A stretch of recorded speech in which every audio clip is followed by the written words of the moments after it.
கோளும் ஒன்றாய் காண அங்கு கற்பகம் என்னும் கடவுளின் மெய்யில்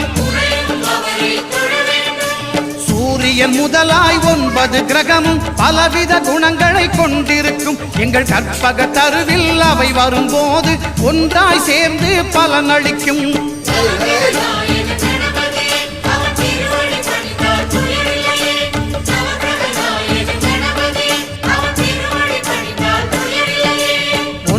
கோளும் ஒன்றாய் காண